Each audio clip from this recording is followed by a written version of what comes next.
I don't know, man. I really feel that. I wonder when people are going to kind of like, snap out of it, come to. Like, oh, hi, you're 61-49. It was the trade deadline.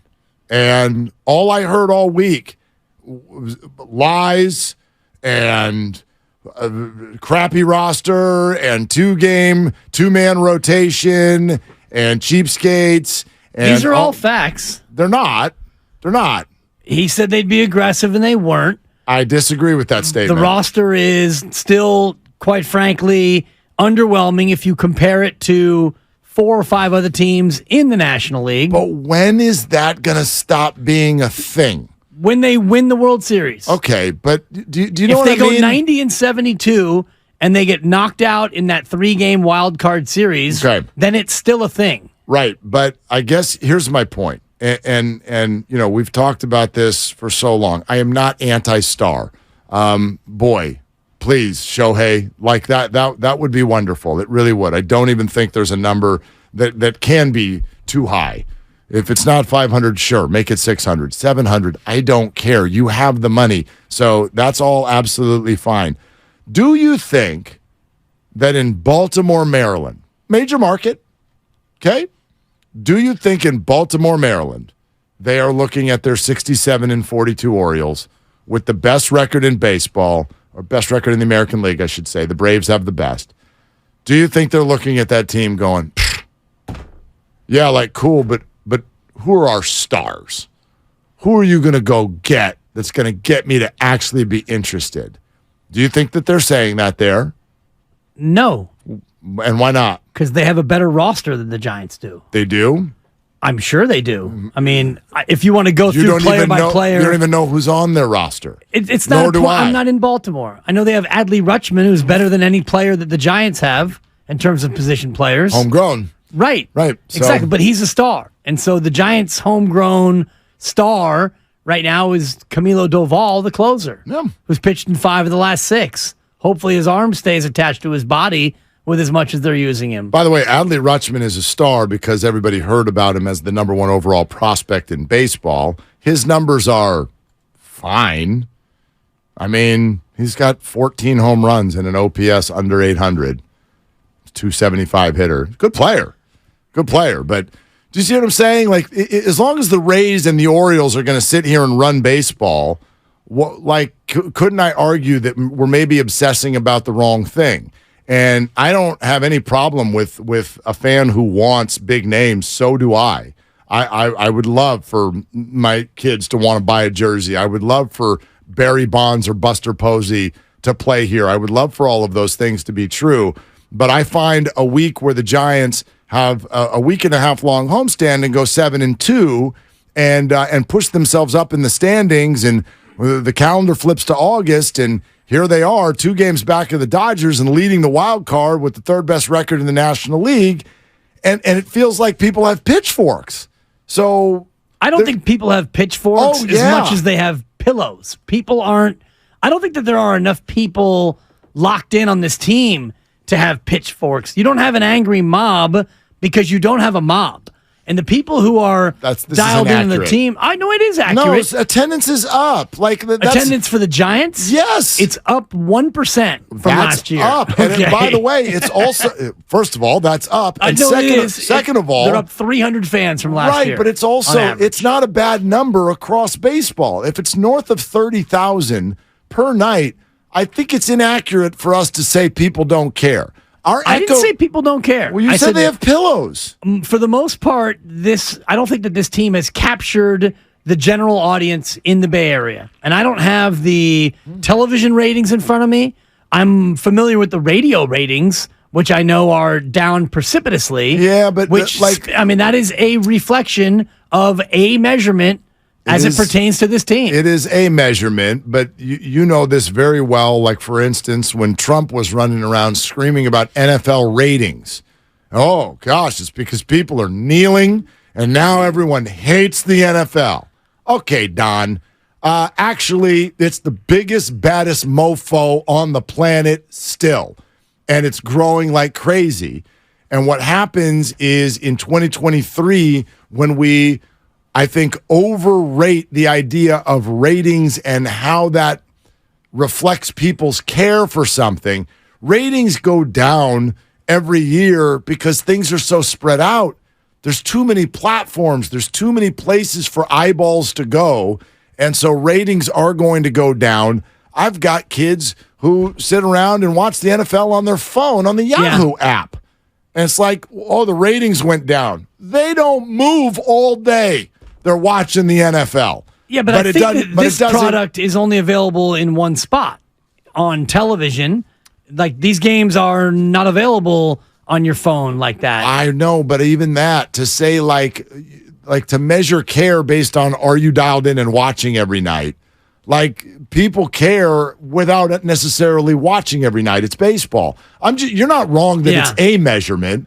I just want to make sure we all realize it's a measurement. Not the measurement. I'm also thinking about it in terms of general buzz, and you're in a different sphere than I am as far as a different locality. I live more in A's country traditionally than I do Giants country, but you missed. Yeah, that was wide right. Anyway, sorry, go ahead. Shame. Soggy saran wrap with food in it. But at least it was an apple core. We're okay here. You got about 15 minutes for that thing to metastasize. That'll be fine. Yeah, it's biodegradable. I think that if you walk the streets wherever you live, you don't see as much Giants buzz as there should be for a team that's 61-49. Well, that's fair, although that's sort of my question. That's why today we'll throw out there who gets the credit, because it forces you to name something.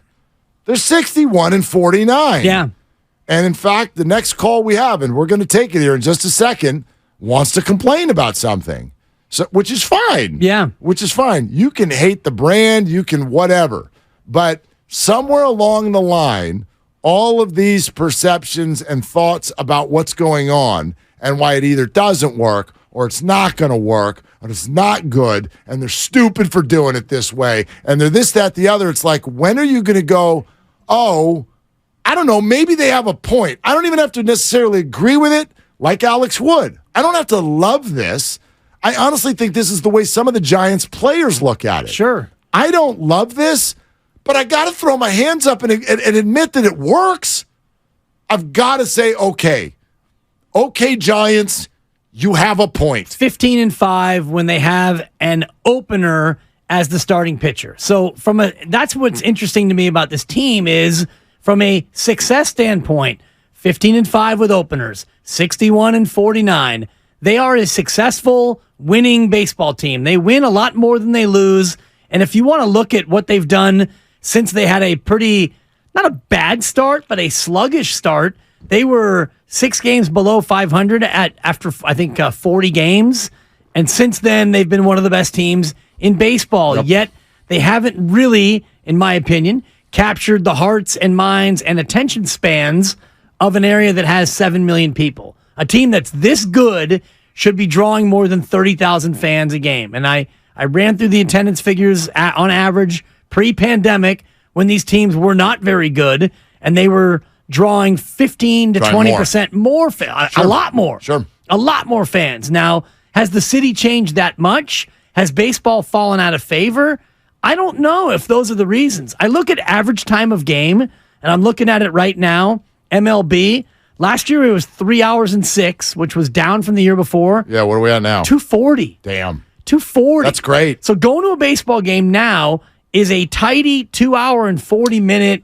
I mean, that's shorter than the most recent Mission Impossible movie, I believe. I think that one was 245. I think that actually helps the television audience more than it does the in-person audience, because I've always thought, like, when you're in person, like, we're out here having a good time. I take as long as you want in between pitches. I got popcorn. Yeah. We got things going on. We're fine here. You can people watch. You got Lucille, the crowd. Out by the water in San Francisco. Like, what? I'm with you. Yeah, you have it actually kind of almost hurts the in-person experience. And you mentioned this before about getting food and missing 2 innings. Yeah, exactly. You go for a walk and you come back and it's the 7th.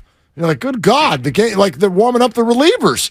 So, but the television audience, it really moves. It really, really moves. And so if that was your complaint, if it was anyone's complaint that this isn't my pace, then I think that this has been a wonderful thing for sure. But, the other side to this whole conversation, what sort of makes everybody roll? What is it that captures their attention? You mentioned the city being different. I think the dollar is different.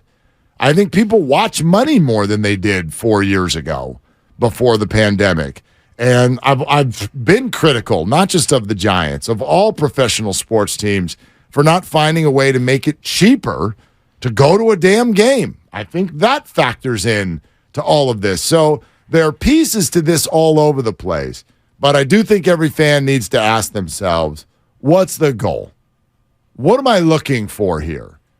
For instance, if the Giants were an NFL team, oh my gosh, we would be complimenting the living hell out of them.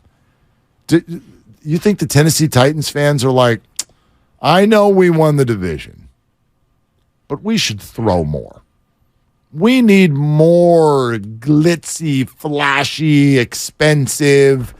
No, they want to buy a Derrick Henry jersey and beat somebody into a pile. Is it boring? Yeah, but if it wins... Well, it doesn't win. Well, it did for a while. I know they're not the dog now. They were the king of that division for a good solid 3-4 years. Of that division, yes. But you go nowhere in the playoffs. You got damn near the end, and everybody understands that when you don't have Mahomes and you face Mahomes, sometimes you don't have Mahomes. That's an interesting comp, though, I think, because this Giants team feels to me a little bit like the Tennessee Titans, where, you're gonna end up being in the NFL comp. The Giants right now would be 7-5.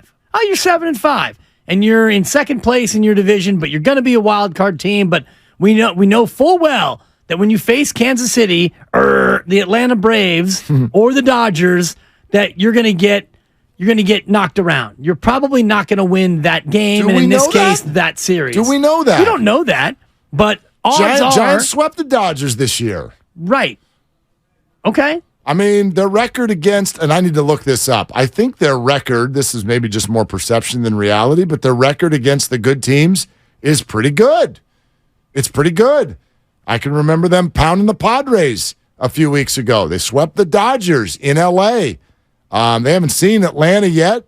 They did some fine things against the Reds when they were there. They don't get overwhelmed when they play the quote-unquote really good rosters. I mean, we are heading toward that question. The opener, you brought it up, 15-5. Why won't that work in the playoffs? Why is that such an awful idea if it works? Why won't it work? Everyone's like, well, you can't do that in the playoffs. Why? Well, the reason why I don't think that it will work is because you're pitching and you can pick whatever opener you want, but in terms of like Ryan Walker, where would you rank him in order as a Giants pitcher? Is he your fifth best pitcher? Is he your fourth best pitcher? Whatever he is, you're putting him up against lineups that have a lot more threat, a lot more damage that can be done. Like the Atlanta Braves aren't going to worry about who your opener is. So if you throw, Scott Alexander or Ryan Walker, these are just guys, and I think that teams with good lineups are going to be able to, or be more likely to do damage against your opener than some of these other middling teams. Okay, he's just a guy. Is that because he doesn't have name value? Because his 2.35 ERA suggests he's not just a guy. Right, and that suggests that he is a very, very... Only his opener efforts, no, or that's across his season. He's a 2.35 ERA. And, he'd given up 2 runs since the beginning of like early July. I mean, sure, when he comes in, it's only 2 or 3 innings. Sure. But he gets outs. So these hitters don't think he's just a guy. They're having a hard time hitting him. So why not? Why not? You know what I mean? The Rays have done it. They almost won that fake championship doing it the other year. They almost did that. Yeah, Grandy. You were talking about Giants' record against the good teams. I know this isn't a perfect number, but teams that better than 500, the Giants are 34-27, best in the NL West. Well, boy, but they're going to get overwhelmed in the playoffs. Are they? I don't know. It's funny. Okay, 61-49. Just think if they had taken care of business when they do things like visit Washington, they'd probably be leading the West. So I don't know. I'm open to it.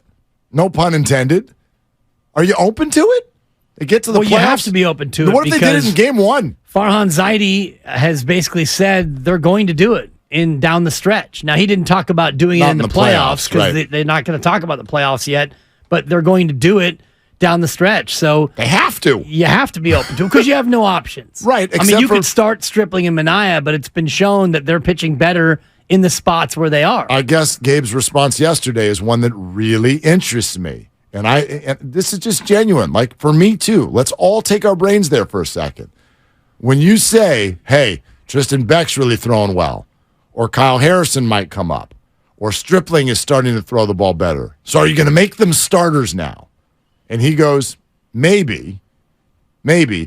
But what if I said, why would we not just keep doing exactly what we're doing because they're crushing it in that role? Why won't you start Ryan Walker? Well, why would we change it? 15-5, small sample, but holy hell. If you're doing anything that wins at a 75% clip in sports, why are we asking them to change it? Yeah, and stay with it for sure. That's a fair question back from Gabe, don't you think? Yeah, I mean, it's a the fair proof question. is in the pudding. It's a fair response when something is working. Why would you make that change? And if you're 15-5 with openers and a variety of openers, and I think they're 7-0 when the aforementioned Ryan Walker starts, and his ERA is slightly higher than 2.35 as a starter, but it's still below 3. I just was looking at the splits. I think he's at like a 2.6 or a 2.7 as a starter, and he's pitched more innings now as a starter. And just looking at the teams he's faced, he opened up against the Padres twice. He opened up against Arizona. He opened up against Colorado, Boston, Oakland, and Boston. So some weak sisters in there and also some good teams. The Padres touched him up. And other than that, Arizona got him for a run, and that's all he's allowed. Yeah, no, he's faced the Padres twice. He's done the Dodgers. He did the Cubs a couple of times. He faced those Baltimore Orioles. Boston, the Dodgers, he came in the second inning. Yeah, Boston just last week. He did 2 of those Reds games a couple of weeks ago. Did not give up a run or even a hit in those performances. Yeah, that was out of the pen. But yeah. Well, yeah, but again, I think their point is, why is the first inning different than the 6th? Go get 3 outs. Right, and that's their approach. Yeah. And that's where I think that fans have to wrap their head around what the Giants are doing. And I know we have a caller or a couple callers on the line who don't like the opener, but it's the new way of looking at pitching. You want to get outs. And if you think the best way to get those first 3 outs is with a reliever who's really good at getting just 3 outs, then why not have him go get those 3 outs? Is that not what Camilo Duvall is? Right. Go get 3 outs. So sometimes 4. If you had, just say you had 5 Duvals on your team, and then 3 or 4 real starters or innings eater guys, you'd want one of those Duvals every single game.